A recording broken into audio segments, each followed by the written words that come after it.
Саламатсыздар ма, құрметті әріптестер?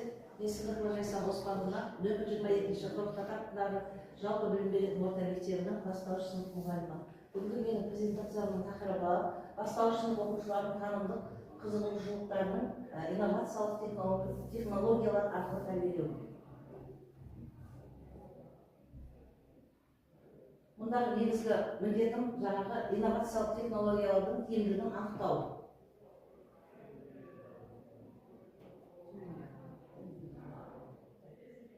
Инновациялық технология бұл жаңа идеялар, әдістер, немесе өнімдерді енгізу процесі қазіргі процестерді жасатуға, немесе жаңа мүмкіндіктерді құруға бағытталады.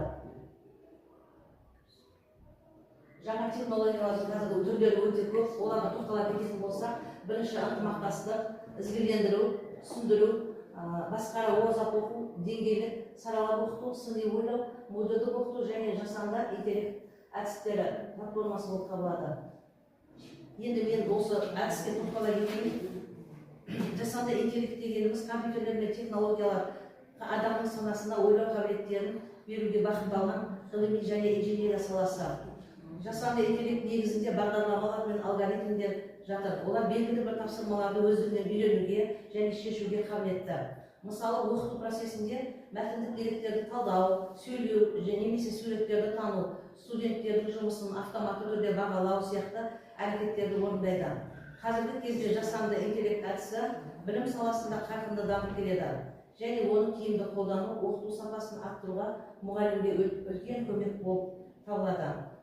Жасанды интеллектті пайдалану әсіресе мұғалімге неге керек? Бұл мұғалімнің жұмысын жеңілдетеді және уақытты ұтымды пайдалануға өте тиімді әдіс болып табылады. Мысалға, солардың ішінде бірнеше негізгі пайдасын атап өтсек болады. Уақытты үнемдеу, жасанды интеллект арқылы оқу материалдарын автоматтандыру және бағалау үдерісін жеңілдету. Мұғалімдердің уақытын үнемдеп, маңызды тапсырмаларды көбірек көңіл бөлуге мүмкіндік береді. Қосымша тапсырмаларды таңдау, жасанды интеллект әрбір оқушының жеке қажеттіліктерін ескеріп, білім беру тәсілін даралауға көмектеседі. Мысалы, кейбір платформаларда әр оқушының үлгерімін талдап, қиындық туғызатын болса, бұл платформаларда өте жеңіл болады. Бұларда балдардың өзі бағалап, мысалы, тест жұмыстарын алатын болса, сол тест жұмыстарында өздері бағалап беріп отырады. Сонымен қатар, инновациялық іс-әрекеттерде білім беру қызметтерінің сапасын, білім алушылардың жан-жақты тұлғалық және кәсіби дамуын қамтамасыз етуге бағытталады. Бұл оқушылардың танымдық белсенділігін, ізденімпаздығын қалыптастырады. Оқу үдерісін жаңаша ұйымдастыруда және оқушының өзін-өзі дамытуына қолайлы жағдай жасайды. Әсіресе бастауыш сынып оқушыларында басты мақсаты осы әдіс-тәсілдерді қолдана отырып, балдардың жақсы өмір сүруге, өзін-өзі дамытуға, ойын дұрыс жеткізуге және де шығармашыл болуға, осындай жақсы тұлғаны қалыптастыруға өзінің себептерін тигізеді. Мемлекет басшымыз Қасым-Жомарт Тоқаев өзінің жолдауында білім саласында цифрландыру жұмыстарына ерекше көңіл бөлді. Мысалы, Қазақстанда жасанды интеллектті кеңінен қолданатын және цифрлық технологияларды дамытатын елге айналады деп атап көрсетті. Биылғы тамыз конференциясының өзінде де осы білім саласына көп көңіл бөлінді. Әсіресе жасанды интеллектіні мұғалімнің көмекшісі ретінде қолдану жолдары, осы технологияны пайдалану тәсілін талқыға салды. Өз әдіс-тәсілдерді туралы айтсаңызшы. Сіз қандай әдіс-тәсілдерді пайдаланасыз өзіңіздің сабағыңызда білім сапасын жету үшін? Сол бойынша ғана сөйлеңіз. Пәндер бойынша бұл тәсіл өте тиімді. Мысалы, математика сабағында, қазақ тілі сабақтарында осы тәсілдер балалардың жаңағы ойлау қабілетін арттыруға, танымдығын арттыруға өте себептігін тигізеді және уақытты өте үнемді пайдаланады. Бұл жерде тек мұғалім бағыт беріп отырамыз да, ал балалар сол тапсырмаларды орындайды. Ол қандай тәсілдер?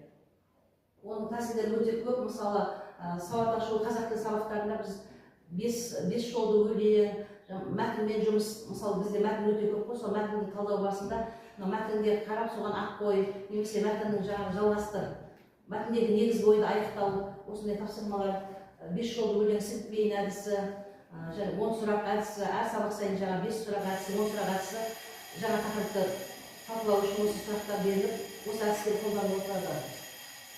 Мысалы, қазақ тілінде осы әдістердің автоматты түрде балдардың қателіктерін түзетуге, сөздік қорын байытуға көмектеседі. Тест тапсырмаларына да өзі орындап отыр. Бұл әдісте тест тапсырмалардың результаты өзі шығарып отырады. Балаларға өте тиімді әдіс деп ойлаймын. Мына өзімнің сабақтарымда соны қолдандым. Ашық сабақтарында.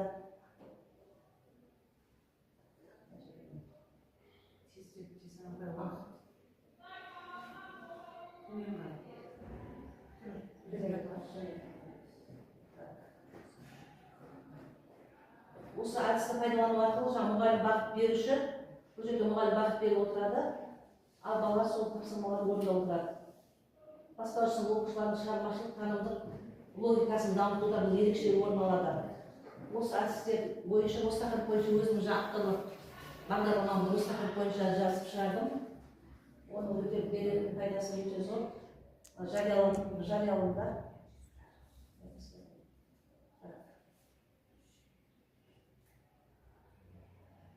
Қорытындылаңыз.